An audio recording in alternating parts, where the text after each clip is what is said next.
Hello, ഞാൻ ഇന്ന് രാവിലെ എണീറ്റ് വന്ന ഉടനെ ഇന്നലെ അരച്ച് വെച്ച ദോശമാവ് നന്നായി പൊങ്ങി വന്നിട്ടുണ്ടോ എന്നാണ് കേട്ടോ നോക്കുന്നത്. നന്നായി പൊങ്ങി വന്നിട്ടുണ്ടായിരുന്നു. അപ്പോൾ ഇന്ന് ദോശയും ഗ്രീൻ പീസ് കറിയാണ് ഉണ്ടാക്കുന്നത്. അപ്പോഴാണ് ഓർമ്മ വന്നത് ചായക്കുള്ള പാല് ഫ്രീസറിലാണല്ലോ എന്ന്. അപ്പോൾ അതെടുത്ത് വെള്ളത്തിലിട്ട് വെച്ചു. പിന്നെ ഇതാ അമ്മ പച്ചക്കറികളൊക്കെ മുറിച്ചിട്ടുണ്ട് കറിക്ക് ആവശ്യമുള്ളത്.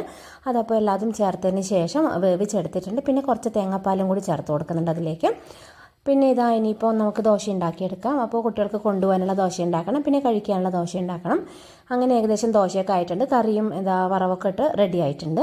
ഇനി നമുക്ക് കുട്ടികളുടെ ലഞ്ച് ഒന്ന് എടുത്ത് വെക്കാം. നന്ദുവിനാണെങ്കിൽ ഈ ഒരു ബോക്സിൽ ദോശയും കറിയും എല്ലാതും മിക്സ് ചെയ്തിട്ടാണ് കൊണ്ടുപോകുന്നത്.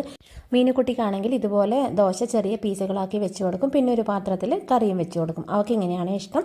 അങ്ങനെ ഇതാ ലഞ്ച് ബോക്സൊക്കെ റെഡി ആയിട്ടുണ്ട്. അപ്പോഴേക്കും ഇവിടെ ഒരാൾ കറിയുടെ എരിവൊക്കെ നോക്കാൻ വേണ്ടിയിട്ട് വന്നിട്ടുണ്ട്. അപ്പോൾ എരിവൊന്നും ഇല്ലയെന്നും പറഞ്ഞ് സർട്ടിഫിക്കറ്റൊക്കെ തന്നിട്ടുണ്ട് കേട്ടോ. പിന്നെ ഇതാ അമ്മ ഇതാ മീനുകുട്ടിക്കുള്ള ചായ ഉണ്ടാക്കുന്നുണ്ട്. അപ്പോൾ അത്രയേ ഉള്ളൂ. ടാറ്റ.